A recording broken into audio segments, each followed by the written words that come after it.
السلام علیکم، آپ دیکھ رہے ہیں ہمارے یوٹیوب چینل پیارا اسلام۔ آج کا میرا موضوع ہے 26واں سالانہ نقشبندی اجتماع حصہ 2۔ اس ویڈیو میں آپ کو حضرت مولانا حافظ شیخ ذوالفقار احمد نقشبندی دامت برکاتہم کا بیان پڑھ کر سناؤں گی۔ پورے بیان سننے کے لیے اس ویڈیو کو آخر تک ضرور دیکھیے۔ ویڈیو شروع کرنے سے پہلے آپ سے درخواست ہے کہ اگر آپ ہمارے چینل پہ نئے تو سبسکرائب ضرور کریں اور بیل آئیکن کو لازمی پریس کریں تاکہ ہماری ہر آنے والی نئی ویڈیو آپ تک پہنچ سکے۔ چلتے ہیں ویڈیو کی طرف۔ میرے پاس وہ صاحب آئے، عالم تھے، کہنے لگے حضرت ہم بھی چلتے ہیں کوہ طور، آپ کا سفر پڑھ کر دل میں شوق پیدا ہوا ہے۔ میں نے کہا لازم یہی کہ سب کو ملے ایک سا جواب، جاؤ تم بھی سیر کرو کوہ طور کی۔ لہٰذا سالک کو اللہ کی دید کی امید پر ہی گزارا کرنا ہوتا ہے۔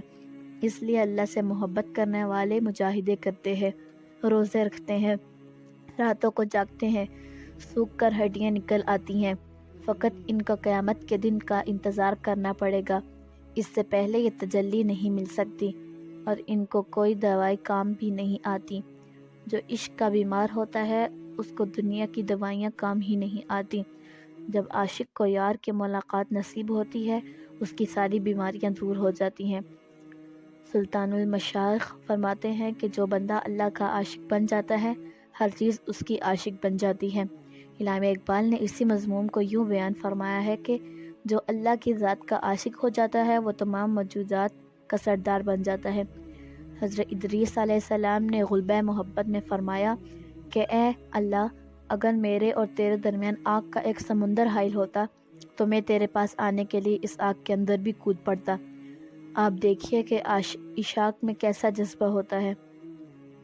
امام غزالی رحمۃ اللہ علیہ نے احیاء علوم میں محبت سے لبریز ایک روایت بیان کی ہے۔ فرماتے ہیں کہ اللہ فرماتے ہیں کہ اے میرے بندے، تو مجھے یاد کرتا ہے میں تجھے یاد رکھتا ہوں، تو مجھے بھول جاتا ہے پھر بھی میں تجھے یاد کرتا ہوں۔ اے میرے بندے، تو مجھ سے روٹھ جاتا ہے میں پھر بھی تجھ سے نہیں روٹھتا۔ اے میرے بندے، تو مجھ سے دوستی لگا میں تجھ سے دوستی لگاؤں گا۔ اے میرے بندے، تو مجھ سے کھرا معاملہ کر میں بھی تجھ سے کھرا معاملہ کروں گا۔ اے میرے بندو، تم میری اطاعت کرو میں تمہاری اطاعت کروں گا۔ اطاعت کا مطلب تمہاری خواہشات کو پورا کر دوں گا۔ تم سب کچھ چھوڑ کر مجھے اختیار کرو میں تمہیں اختیار کروں گا۔ تم مجھ سے راضی ہو میں تم سے راضی رہوں گا۔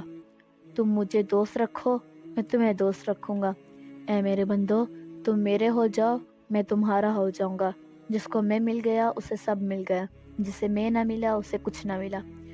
تو اس دنیا میں جس نے اللہ کی محبت کو پا لیا اس نے گویا سب کچھ حاصل کر لیا۔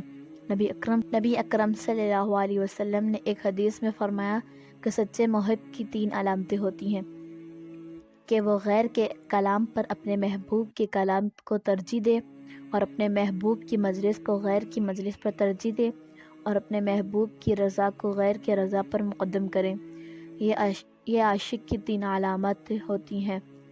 اب ہم ذرا اپنے بارے میں غور کریں کہ کیا ہمارے اندر عاشق کی یہ علامت موجود ہے جو نبی اکرم صلی اللہ علیہ وسلم نے فرمائی۔ نبی اکرم صلی اللہ علیہ وسلم نے صحابہ کی ایک جماعت تیار کی تھی جو انبیاء کے بعد سب سے زیادہ پسندیدہ و بزرگ لوگ تھے۔ ان میں ایک صحابی تھے مصعب بن عمیر رضی اللہ تعالیٰ عنہ۔ یہ امیر ماں باپ کے بیٹے تھے، بڑی شان سے رہتے تھے۔ جب انہوں نے اسلام قبول کیا تو ماں باپ نے ہاتھ کھینچ لیا، یہ بالکل بے سہارا ہو گئے اور غربت کا شکار ہو گئے۔ ایک مرتبہ نبی اکرم صلی اللہ علیہ وسلم کے سامنے حاضر ہوئے۔ انہوں نے مینڈھے کی ایک کھال پہنی ہوئی تھی سردی سے بچنے کے لیے۔ اتنی غربت کا عالم تھا۔